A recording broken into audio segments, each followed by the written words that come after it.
Just. Oh, hi.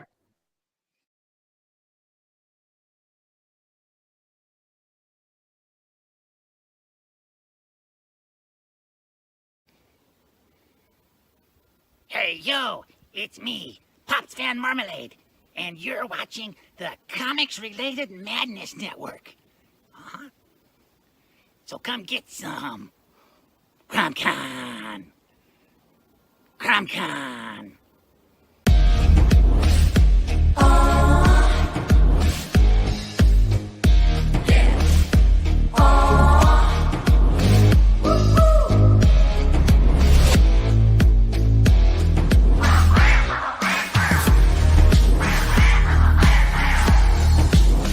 Your favorite podcast is Critical Blast.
Ladies and gentlemen, it is Wednesday night, and that means Wednesday Wham with the Silverline crew. I'm your host, Scott Wakefield, and we have a very special guest. I'll introduce him last. He might look familiar if you're a fan of the Silverline streams. You've seen him before. You've seen that handsome visage gracing your screens other nights of the week. We've got our regular Wednesday team here tonight, and we are so glad you're joining us. We've got Barb Kalberg over there working on something. She's got her digital pen digitizing inks on colors on sirens. Colors on sirens. Okay. Mm-hmm. All right. And Rob Davis down there in the bottom corner. We see his glorious ponytail, and he's using the NCIS lamp that blurs out the bits on the cadaver. There we go. And he's arting. Do we know I'm what? trimming up some artwork so that it can be put in a portfolio.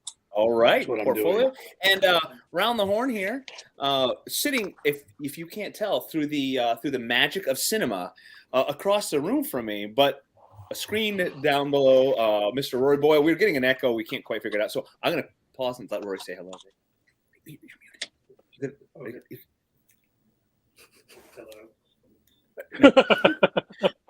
Oh, Thank this you. is going so well. This is a great method to limit the amount of words that can come out of his mouth. As I said, I'm Scott Wakefield, your host, your humble host. Happy to be here. Happy to have one of the nicest guys I've ever had the chance to meet digitally, Mr. Kurtis Fujita, who is coming off the high, the euphoria, riding the wave in cloud nine of a very, very successful Kickstarter campaign for his debut book, right? This is your first solo, right? Yes. Shadow Ghost was successfully funded, and I will say thank you to all of you who supported, because the Silverliners, I know, were shouting it from the hilltops as well, because Kurtis has done tons of great work for Silverline, and we wanted his book to be successful. So thank you, everybody out there, for supporting him, and I'm going to pass it off to him, and he knows he has full reign tonight to talk as much as he wants, to talk up his story and sell it to those of you who haven't purchased it, and tell us all the ins and outs, and hopefully we'll get some extra tidbits that you won't find anywhere else. I can't promise that, but I'm hoping we'll get something. So Kurtis, hello, good evening. Hello, good evening. Thanks for having me. Good to see you guys. Take it away however you want, but I would like you to eventually get into telling us about the story. Describe Shadow Ghost to us, and tell us what you can. You don't have to give away any secrets of where the story's going, but I would love to hear you tell the story. But take it away however you'd like to get started. Sure. So Shadow Ghost, it's as I've said many times, it's the Kung Fu comic by a Kung Fu master. So a little bit of backstory with that. I am a Kung Fu instructor and have been for about 20 years. And previously, I was working commercially as an artist in video games and comic books and animation and things like that. So the project's kind of a passion project that brings all those things together, essentially, is the idea behind it. So that's kind of the game plan. And for those of you that don't know, I originally started out at Malibu Comics with head honcho Golden as my boss, and then in recent years I've been with Silverline, working alongside everybody, and now I've moved on to work on the Shadow Ghost project as my solo project. So that's kind of the backstory there. If we were to talk about the idea of Shadow Ghost, or kind of the elevator pitch, it's essentially the story of a young man whose interest in a legendary Kung Fu hero leads him to study Kung Fu. And through some twist of luck, bit of fate, becomes part of the legend himself. Is kind of the broad overview of what the story is. Before you get too far, when did this story percolate to your brain? Has this always been tumbling around, or when did it come to you? Sure, I'd say about 7 to 8 years ago. Yeah. And actually the impetus for it was actually not just telling the story, was because as a instructor of Kung Fu, I was having a hard time passing the art form on, getting people to kind of, one, be interested, and then stay committed to actually learn it. Because it's a very in-depth martial art. It's not really meant for as much commercial consumption, as it were. So I was looking for like a comic book or a movie or something like the ones that I saw when I was younger that inspired me. And just nothing was coming out, and so finally the realization is, well, I have this background. I want to go ahead and take that knowledge of Kung Fu and knowledge of comic book art and bring the two together, and kind of maybe, hopefully, for the cause, Yes. Get the word about it, get people interested. So that's kind of how it started. But it's been about 7 to 8 years since the first thing started, the first ideas. That's okay. Awesome. And it's a kind of a fun feeling to have a story rattling around, but I think it's even more fun, right, to finally see it come to life. And I know you probably have about 1,000 times the content in your brain that actually, compared to what actually made it out, right? I mean, you've got, anytime there's a story, the readers are getting this much, and I'm sure you want to grab them by the shirt and tell them every other detail, but we can't always do that. Vic, our regular, says, Bonsanero Silverliners, good evening. And Roland is out there listening, so nobody's saying anything bad about him. It's Kurtis.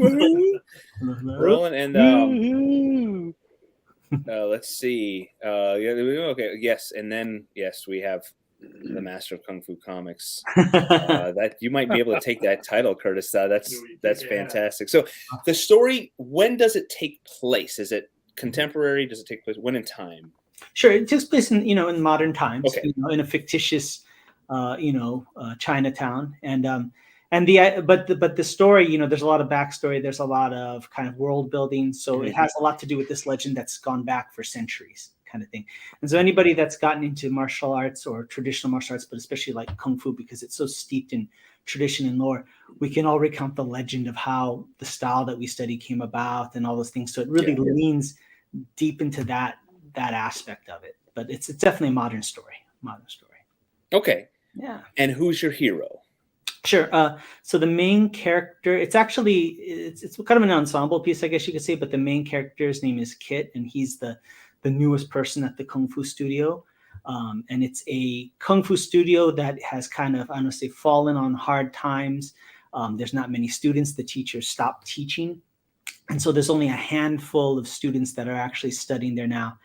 And for some reason, which will be revealed eventually, the master of the school has decided to take on this new student, much to the chagrin of some of the old time students, including his own son. And so there's this little bit of that fish out of water kind of element to the story. Okay. Yeah. Mm-hmm. And so do you spend did you have an easy time, or was it tough to start the issue with world building? Issue number one, or the beginning of any story, is always tough to impart all this information. How do you think you did with opening the story without keeping it too heavy on information, and do you feel like you did a good job of getting us in the world but just teasing enough? So how did you do that? Well, I think I kind of, it's kind of a process, right? Like the whole world building thing before even I started working on it took me a number of years. And that was actually more so just because of practicality for two reasons. One, I was running my own martial arts school and had a full-time day job. So it just takes longer to do stuff. and two, I actually needed to get back to drawing again and get my skills back up to snuff. And so the world building and the characters ends, if you follow the Shadow Ghost social media page, you'll just see, and I haven't even released up, just tons of concept art. And that was as much the world building as much as me getting my practice back in. So that when I actually started production on the book, I could kind of hold my head high and not,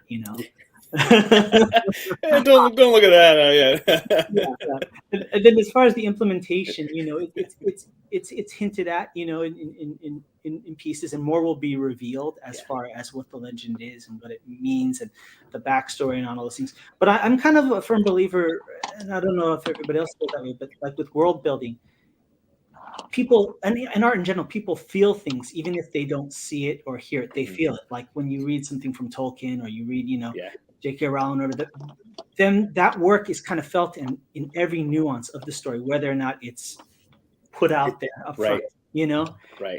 And I don't know about for all of you, but I needed that so that when I was doing it, I could actually pick and choose. I tell the story that I want to tell, not the story that I have to tell, because I have this much information to choose from, right? I agree. I love the world building, the time of it.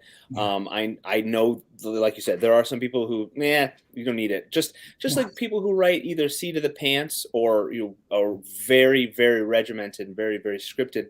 I think what that does for me is it gets all the stuff out of my brain, all the stuff that I want to tell, and it gives me this mountain of information to draw from, and it's not all up there, and then I feel I have to put it in the story.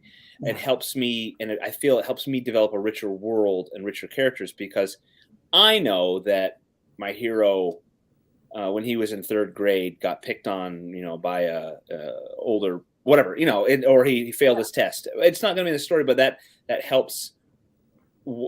So it helps them stay consistent with how they act, how they respond to other characters.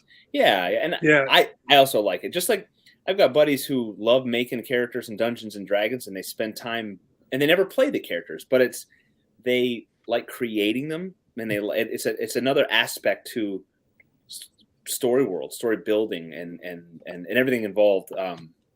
So same people that spend 10 hours making a character in Skyrim. Well, my kids just like to make the most absurd looking character, the shortest, longest arms, biggest biceps. So that's cool. Chris, I'm sorry, I want to get away from your story for just a second. How long? You said you've been teaching for about 20 years, and then what got you into Kung Fu? Sure. So specifically, there was a Kung Fu movie called Once Upon a Time in China with Jet Li, and he portrayed this character named Wong Fei Hong. And then I started finding out that there was other Kung Fu movies I liked. There was a movie with Jackie Chan called Drunken Master, where he also played a character named Wong Fei Hong. And then I found out that Wong Fei Hong was a real life person, martial artist in Chinese history. He was kind of like Davy Crockett, or he's a folk hero. So as soon as I found that, I said, I want to learn that style. I mean, it's kind of like saying, I like King Arthur. I went, oh, there he is, the master of masters. Oh, and he's and he blipped out. You scared him off. Scott kicked me out. That was weird. Who did someone else let him in, and then I put him? That's. I let myself. You let yourself in. Now that's okay. Let's see. Remove. Okay, yeah. Curtis was telling us how he got into it. That's so cool. And I hope we didn't cut you off on that. Oh no. Good to see you, Roland. Vic asks. He says, "Are you still running a studio?" Yes, I am, but it's actually an online school now. So I closed the physical location during peak COVID, then started teaching online, and then just kept doing it online. And so now I have students all over the place, and I've been able to reconnect with students that I've moved out of state. So anyone in the world could join your school. And what is the name of that school? Sure, it's Tiger Crane Kung Fu, and the cool thing is, and the plug is here is, you actually, my comic book has a connection with that, which is we have something called Kung Fu Skills. So when you're reading the book, at the back of the book, there's a QR code that you scan. When you scan it, it takes you to Tiger Crane Kung Fu, and there will be a video Kung Fu lesson where I teach you a Kung Fu technique that takes place within the story. That's awesome. And it's actually it's being built up so that you and the main character, Kit, will be learning essentially the same techniques in each issue. So you and the character will grow as martial artists incrementally as you go through the series. So that's. And wasn't this book also acknowledged by the Kung Fu Association? You want to tell us a little bit about that? Thanks, Barb. Yeah, it was recognized by the. Yeah. It looks like he's got. I'm taking his comments here a little out of order, but this is appropriate. Yeah, yes, definitely. Tiger Crane Studios. Tiger Crane Kung Fu, and you can just find us online with tigercrane.net. Tigercrane.net. Yeah. All right. Yeah. All right. Go ahead. Sorry. Yeah, you were recognized by. Yeah. The International Traditional Kung Fu Association. So it's a worldwide Kung Fu association in the U.S., overseas, over in South America and Brazil, and so they saw the comic book. They got an advance copy, and they gave it basically for the first time their endorsement. So. Awesome. That's awesome. That is amazing. That's 180 degrees different from the recognition Rory and I get for our comic book. They say, "No way, we're not recognizing this." so good job. They say, "No, I'm sorry. What did you know?" They say completely clear of that. So that's fantastic. So that's so cool because this is we have like a million things to talk about because you're killing it, Curtis, with doing an amazing story.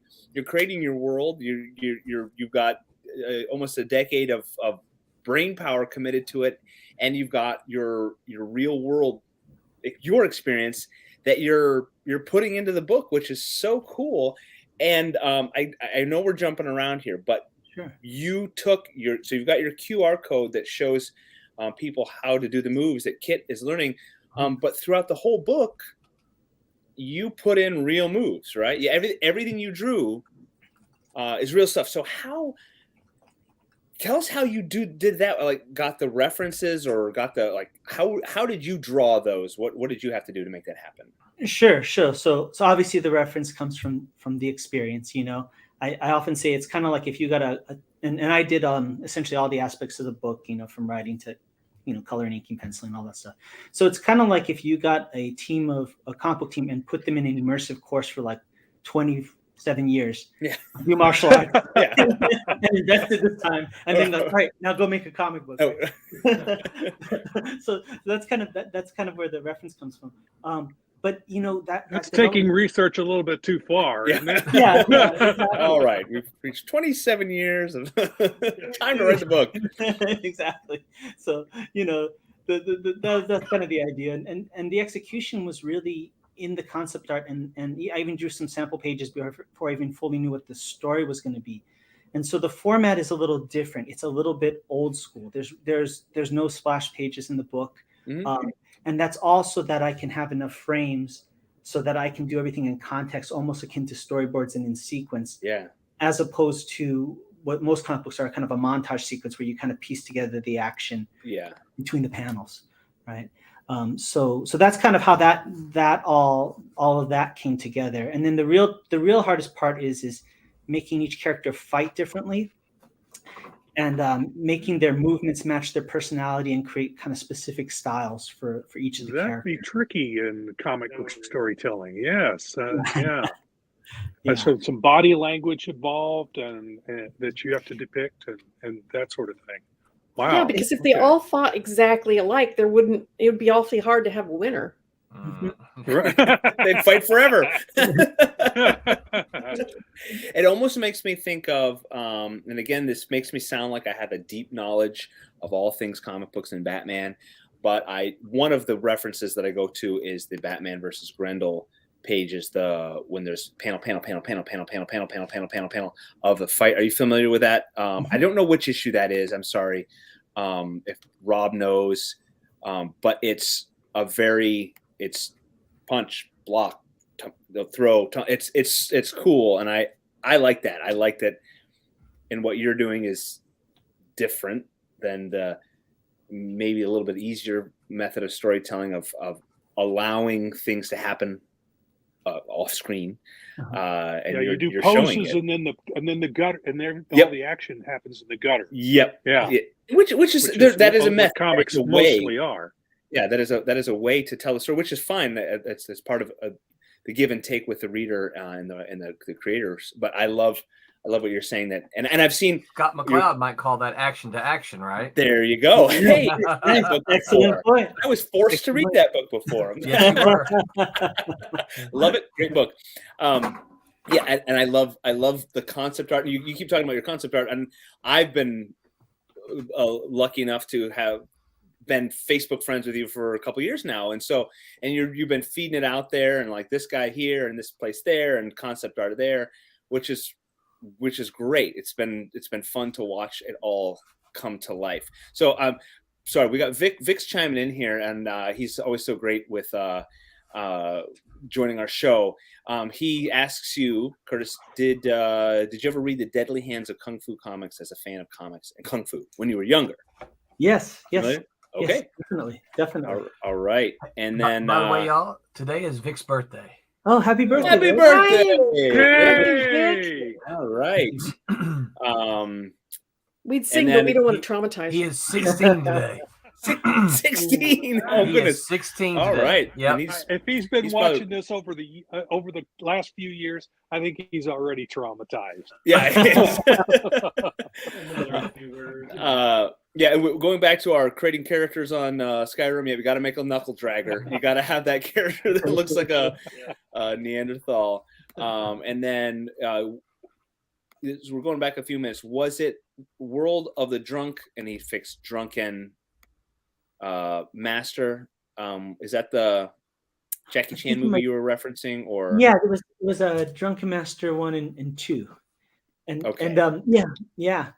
actually what Those happened are great with movies. that? Well, they're excellent, and what actually happened is I ended up finding a school that was in that lineage from that folk hero and learned that style. So I'm maybe 1, 2, 3. I'm like two steps away from that person, 2 generations from that person. So it's really cool. 2 degrees of separation. Yeah. Cool. So you really get to do the techniques, and when you're doing them, you're literally walking in the footsteps of that. It's like if you could learn Davy Crockett's, shooting techniques or Robin Hood's archery, and you know that this is the way that he did it. So it's really fun. That's so cool. Yeah. That's incredible. I love it. So we've been not letting you go in a very logical or linear route through your story. So you described how you got into Kung Fu very briefly and what you got into, and then your decades of research that has culminated in you making this comic book to help get folks through another method into Kung Fu, which is incredible. So tell us how you don't have to go into super detail. I mean, I love it, but about how you plotted out your story, how you created your story world. And if that's an incomplete story world, that's fine. Just kind of what would you have an endpoint for now, and how you built up your world. Sure. So I mean, there was multiple drafts, and the person to stage right, Roland. Let's put that way. Yeah. Roland, this guy over here. Yeah. So Roland had the pleasure and displeasure of having to read every draft. It was all a pleasure. I appreciate it. But I had an idea, and I think, and this is credit to Roland, as Roland's been a mentor to me in comic books from when I was a kid. Right back at you, to this day. And the idea was, the story was always there, and Roland kind of helped me understand, like, okay, this is the story. Now, what story are you going to tell? Right. To the audience, it doesn't mean that this is going to go away, but we're going to focus on this for the comic book series, So that was kind of, once he kind of helped me understand that, then that kind of gave me the direction to go to. And so as far as the story being plotted, the plan is to make it probably 2 miniseries, and I've plotted out the whole thing, from beginning to end, issue to issue. So it's all kind of roughed out. So it does have a full conclusion, and that's kind of it has a game plan. So that's kind of the idea. Excellent. Yeah. Okay. And can you give us a hint about the amount of the span of time your story is going to fill, the course of your characters plural development? You don't have to give stuff away. Is there a set end, or will it continue? Yeah. It'll have a set end, and it's kind of nice. Like, I recall, I like listening. I love listening to podcasts. I think most people do. I mean, people are probably listening to this, and I really enjoyed listening to. I was listening to the writers for the Netflix Daredevil series. Oh yeah, and they said something really cool. And what they said is they made sure that they had extra time in the budget, that they could write the full season, and then they could go back and do rewrites and stuff like that. They weren't writing it as opposed to live TV. They were writing episode week to week, and it's out the door. But with the whole Netflix model, they were able to write the whole season and then go back. And so they could put things in the beginning of season 1 that they could foreshadow much easier, because without they wanted to do later, Yeah. rather than linearly going, okay, we're going to start the story here and go, oh wait, we got crap. Yeah, and then they have to it's too late to go back and change it. Then That's they the have to stuff that come up keeps with me a up at diagnosis night. ex machina to fix it, right? Yep. I Yeah. hate realizing that I should have mentioned this. Or you painted yourself in a corner, or Yeah. And that's one of the reasons that I'm a big proponent. Excuse me, a big proponent of, you plot your entire story out for your miniseries before you write the first script, so you know where you're going, you know what you need to do. Definitely. And I think I don't know if you need the beats. Yeah, and I don't know if, Roland, if you said it in so many words, but I also got the impression from you that that's important, but it's also important not to be beholden. Like, I think you kind of explained to me that at some point it doesn't exist until it's written. Once it's written, absolutely. If you pivot, right, that's okay, as long as so. Yeah, Give so yourself some wiggle room. Mm-hmm. Yeah. So that's kind of the idea. Yeah, I, as I said before, I'm a mix of a seat of the pants. I like to let the characters in the story happen. And Rory and I working together on Steam Patriots, we've had some of these moments where we're like, just a character comes to life, and they take on a life of they have their own personality. You tell them to do something, and they say, no, right?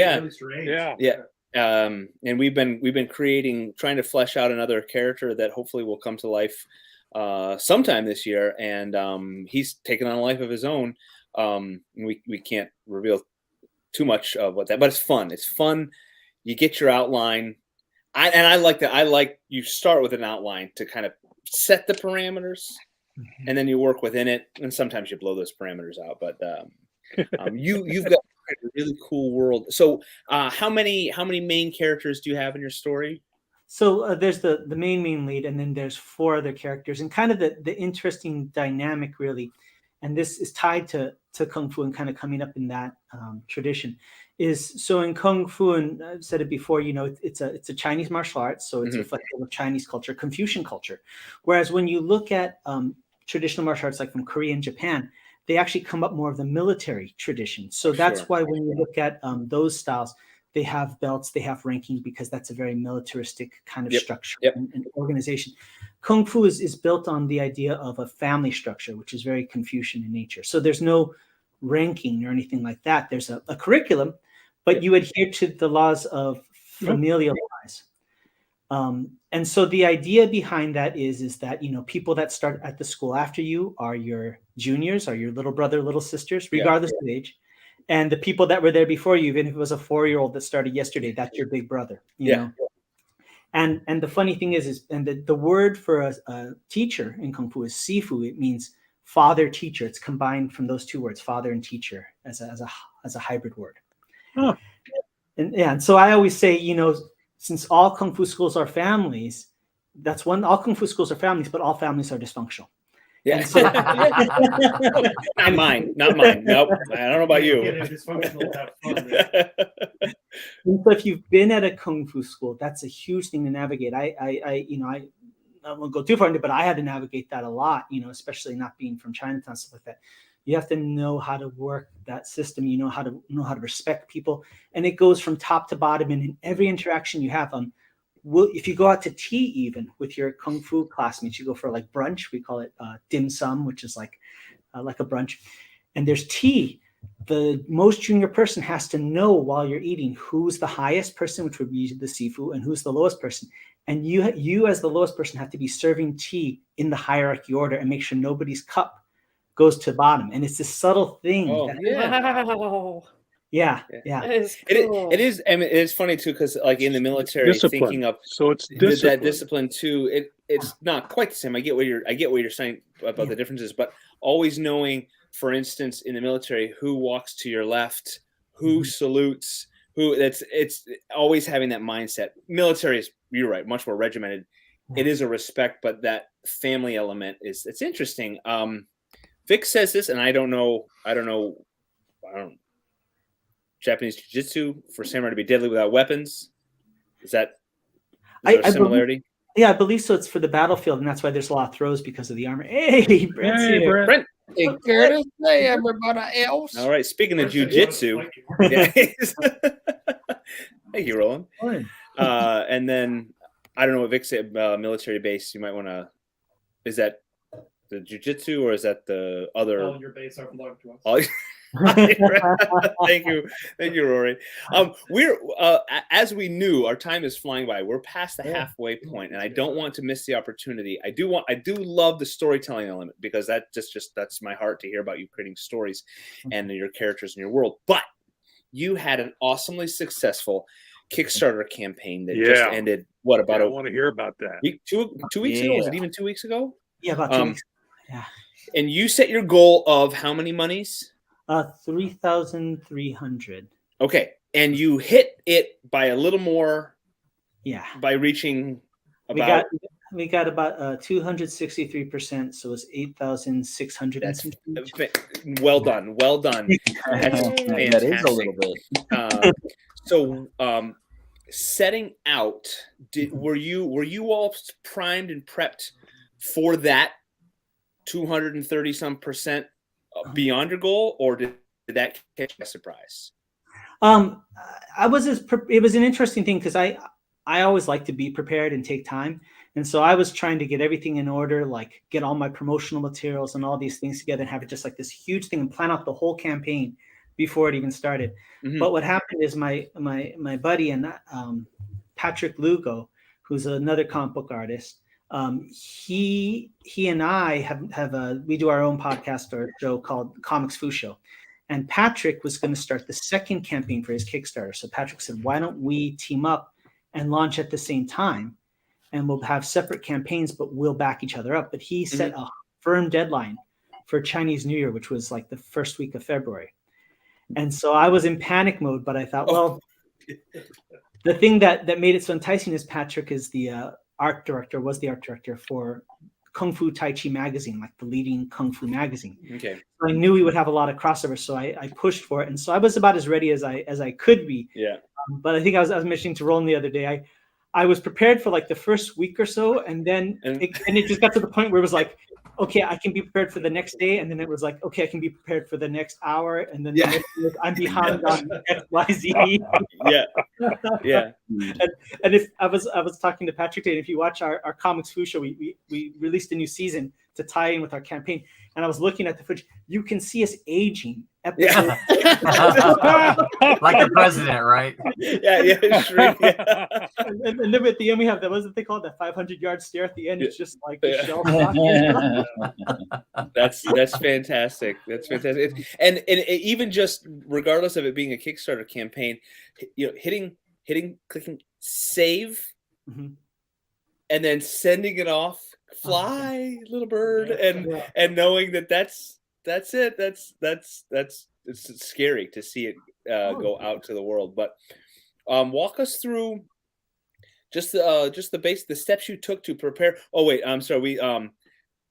Question here. The very important question is: Shadow Ghost gonna be able to be bought outside of Kickstarter? Yes, I'm still formulating plans for what that is and what that looks like. I have a couple things, irons in the fire, trying to figure that out. But right now, especially because this is my first campaign, the main goal is to get everything fulfilled and out to the initial backers, and then I'll figure. Yeah, you got to get past that hurdle first.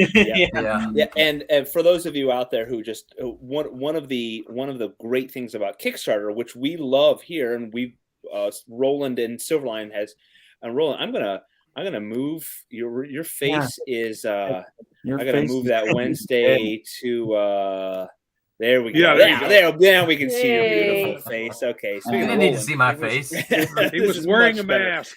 Kickstarter works wonderfully as an initial pre-order and distribution method, which is what we've done. But what's great about the crowdfunding things is you can give all your early buy-in people that one little extra special thing, and that won't be available anywhere else.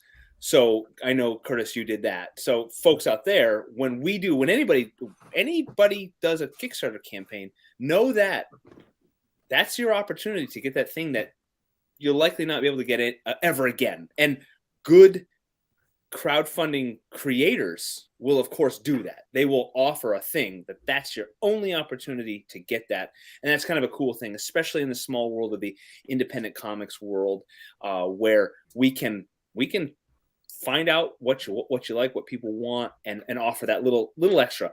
Plus things like this, and we got our VIP fan Vic out there who joins the show, and other people who can get little extras about our stories that are coming, and they can see the work in progress, like from Rob or Barb, or they can ask Brent about his characters, and find out what's in Scott's pockets in Kalis or something like that. So you can find out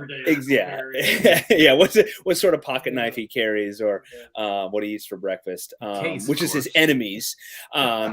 So that I love this opportunity we have to be close and use crowdfunding, which Curtis did beautifully. So Curtis, you decided going to kickstart this.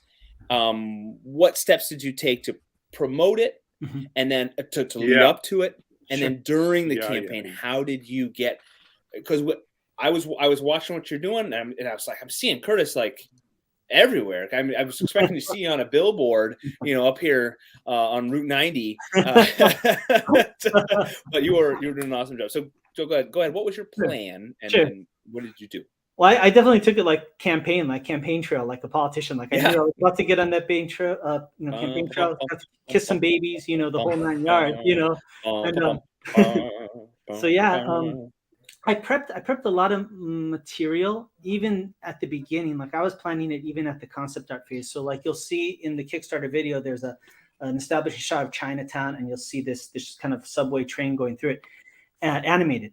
And so even things like that, knowing that I was doing the whole thing myself, I planned ahead of time. So when I drew that establishing shot as concept art, I made sure it was the exact same size as it would be in the comic book as the first panel establishing shot. And then I drew it on separate layers, knowing that years later I could animate it easily because it would already be on separate layers. So it was like all this forethought ahead of time, and then just doing a lot of things with media. I try to use a lot more video than image posts to promote because I felt like that would kind of differentiate it a little bit more. And the biggest thing I think that helped was realizing this idea was that selling the story behind the story. I know my limitations as an artist, as a first-time creator and things like that. And so I can't go out there and compete necessarily with everybody else on that same level. So what I found my voice was, and it actually, credit to Roland and John Medic, they always talked about that pitch when somebody's walking by you at the convention. And this actually came out, while we were doing the Silver Line shows together, and the idea of saying, it's the Kung Fu comic by a Kung Fu master, then it was like, okay, that's the thing that's different, It is. It is. I appreciate that. And because I knew I couldn't say like, oh yeah, So it's a story about me, and it's a and we got our hero. He's a Wait, come back. You got to explain the whole world. Yeah. Read my screenplay, and you chase the guy into the bathroom, right? It's your hook. And while you're in there, Yeah. Yeah, you got to hook them. Yeah. Yep.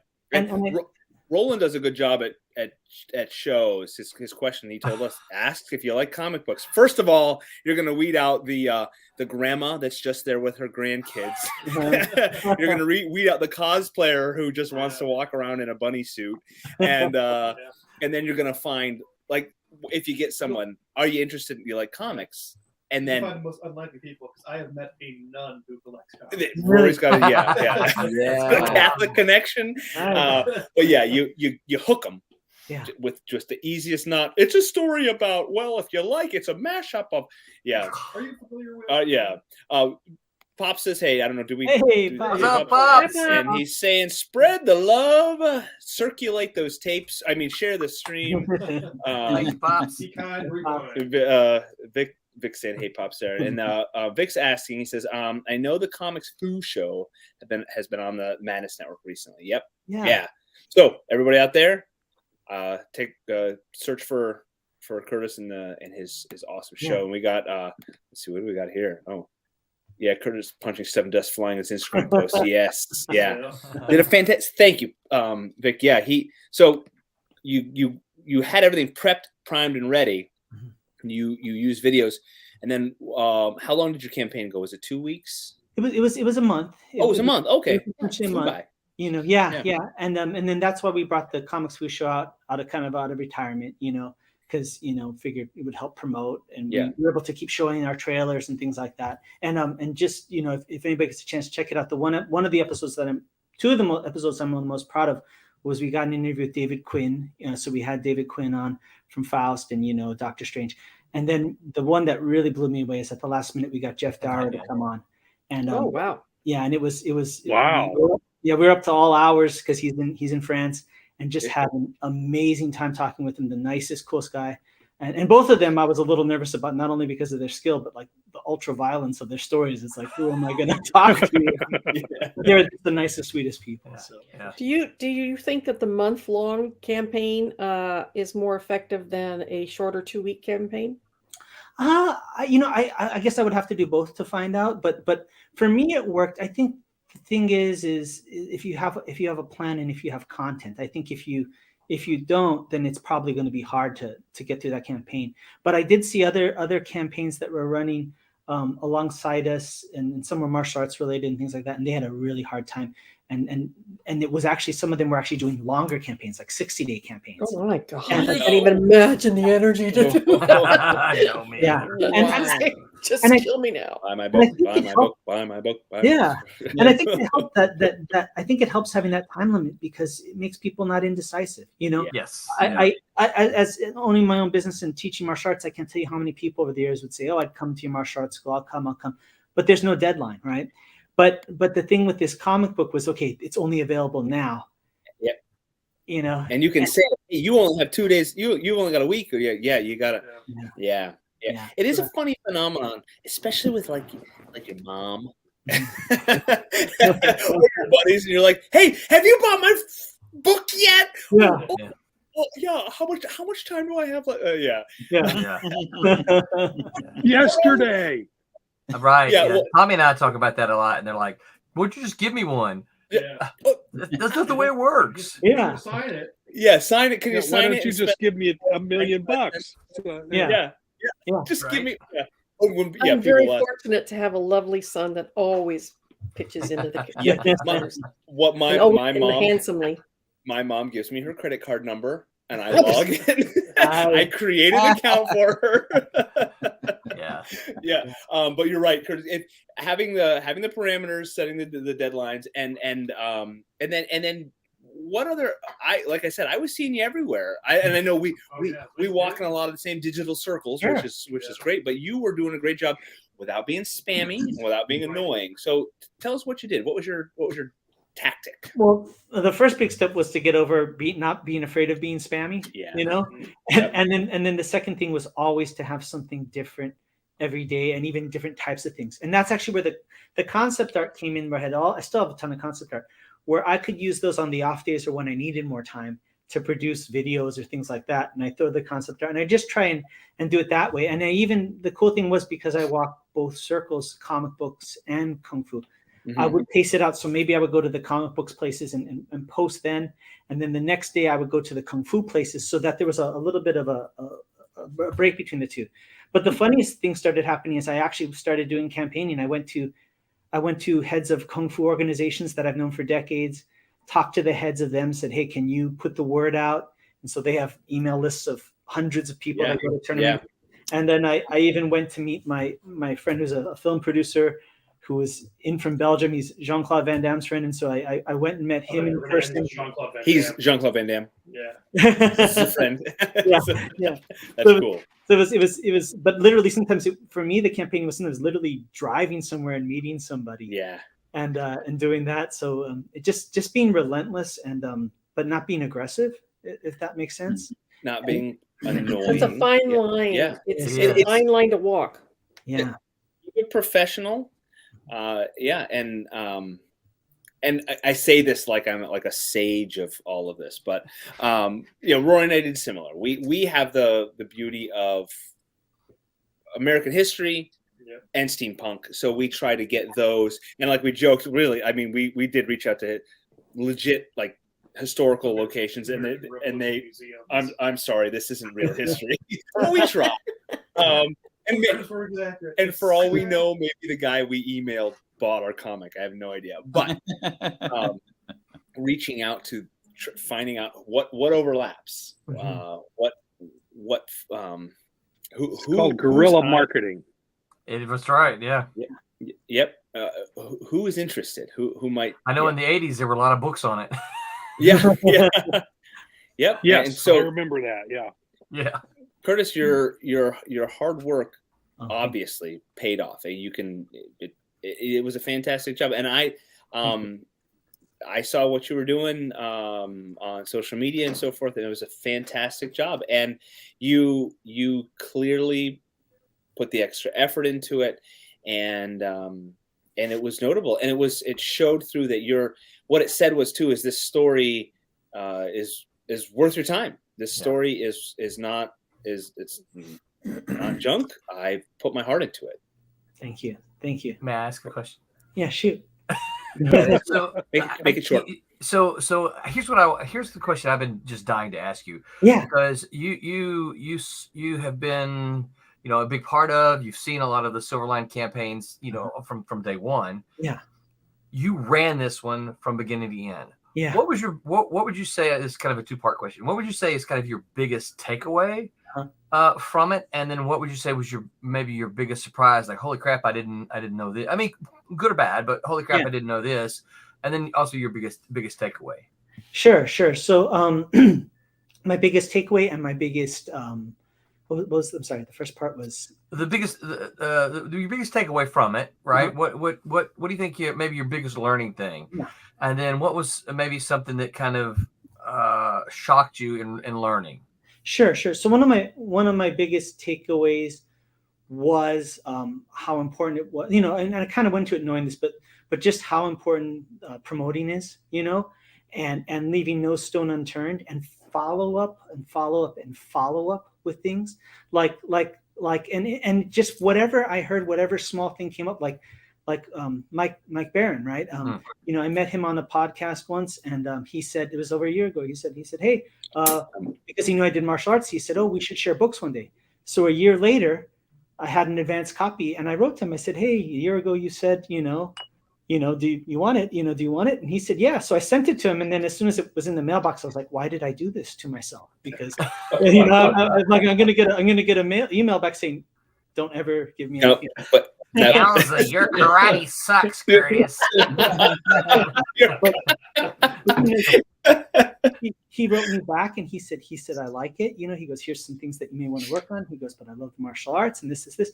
And then all of a sudden he's sharing the post. And so just whatever connection that you can find is so important. And the big surprise was, a lot of backers were people that I knew, whether from Kung Fu, whether from personal life, whether from comic books. The realization was some of these people I had been, without knowing, I was campaigning for decades because I knew them as a martial artist. I knew them as a comic book. Think about it. Yeah. And you didn't burn bridges. You stayed. We've had shows that people want to dig through our archives about being professional, and a lot of that means not rubbing somebody the wrong way and being a horse's hind end. Right. And when you're at shows, not charging your way up to some artist's table and being obnoxious, not chasing somebody in the bathroom. Yeah. Right. Being quiet. Or sometimes, the people that I've been introduced to by Roland, and I've said, hello, good day. This is my story. And that's it. That's because, can I hug you? Can I marry you? That's it. Let's just leave it there. Leave it there. And your statement about you've been building your network for your entire life, and that's good. And now you've leveraged that, but not in a way that's annoying or clingy. And again, the results are clear. It's awesome. I'm going to keep congratulating you because I can't wait to get the story. I can't wait to read it, and I can't wait to see where it grows. I'm not wrapping up, but we are closing in under the 10-minute mark, and I want to say this is going by, and I am left with more questions for Curtis. With answers. So sure, we should have him back up. Yeah, we definitely should have Curtis. Curtis seems like he's a good fit for the Silverline streams. It's amazing. No experience there at all. We got him. So I want to open the floor to questions, and even this is Rory's question. We wanted to ask. We both were. No. We wanted to ask in the Kung Fu cinema world. Can you abide the absurd Kung Fu movies? I mean, can you laugh at them, or are they just so cringy you can't stand it, knowing what they are? And if so, which one? And also, are there good Kung Fu representations out there in the movie world? And you can go back to old movies. Is it just Kung Fu, or is there accurate Kung Fu out there? Sure. I think it's, yes, definitely. I think it's like anything. You have to understand that you're watching a film, or you have to understand that you're reading a comic book to some degree, and entertainment comes first. It's kind of like if we watched a movie that was really accurate, there'd be a 15-minute bathroom break in the middle of the someone doing their taxes, standing in line at the DMV.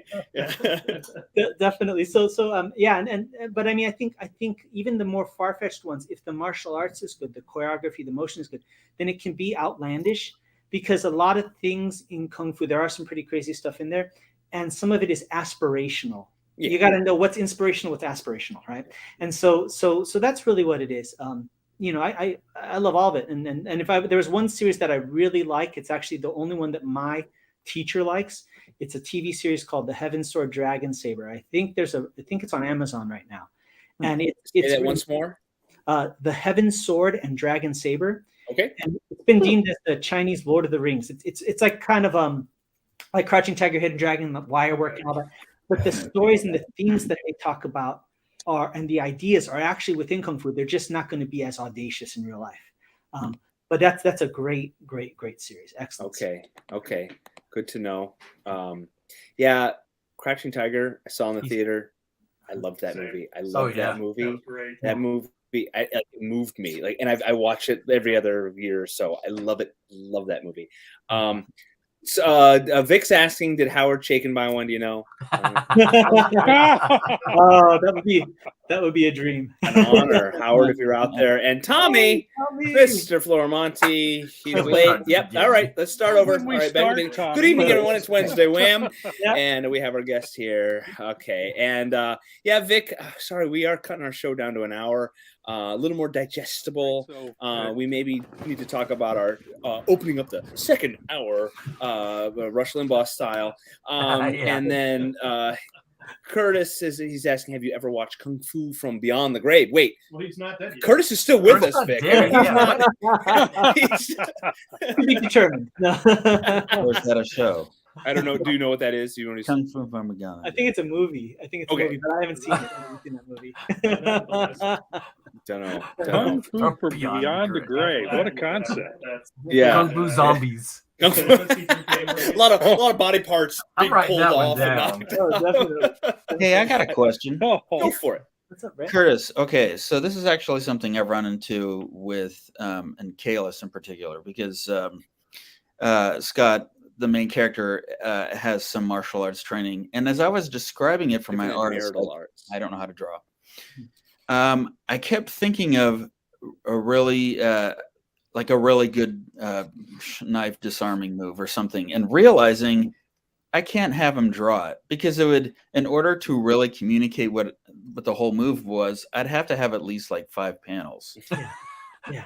But you actually drew your own work, and you know the discipline you're doing. So what I'm really curious about is, how did you decide what to keep in and what to leave out? I mean, this is something that's the key in art. Yeah, there's martial arts in comics and has been for decades, Master Kung Fu and whatnot. But really, you never really got a sense of how he was moving, because theoretically, the artist didn't even really know anything about Kung Fu. They just knew they do this. But you knew how they held their hands. Yeah. They must know Kung Fu, and people just fall over and they're like, wow, that guy's great at Kung Fu. But you didn't have to do that. So I'm actually really curious how you kind of proceeded with that. Sure. Well, two things. One, I have an animation background, like actual hand-drawn animation background, right? So the idea of key poses, like picking what's the beginning, middle, and end of each thing, was a big part of it. And treating it, when martial arts, you kind of treat the fight scenes like a conversation, right? And so there's cause effect, and a response.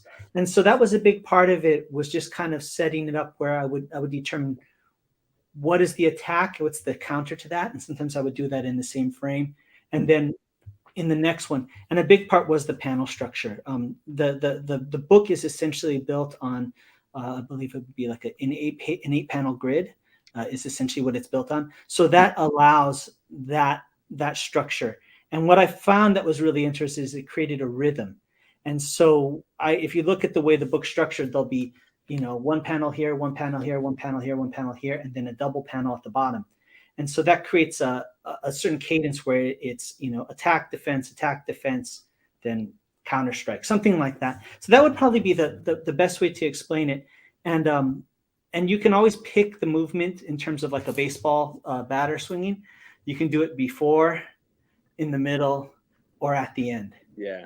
And kind of picking one of those three was always kind of in my mind. So that's kind of the best way I could kind of explain it. Or do Carmen Infantino and do all of them. Yeah.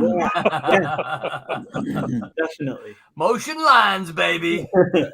Yeah. We're closing in. We're closing on the end here, and I want everybody out there to be able to grab Shadow Ghost. I know it's just coming off Kickstarter, but the best way. Where do people need to be to know everything about it? Sure. Give us it all. Yeah, so you can go to the website, theshadowghost.com. Okay. And you can sign up for the newsletter, and so I'll be definitely forthcoming information about that.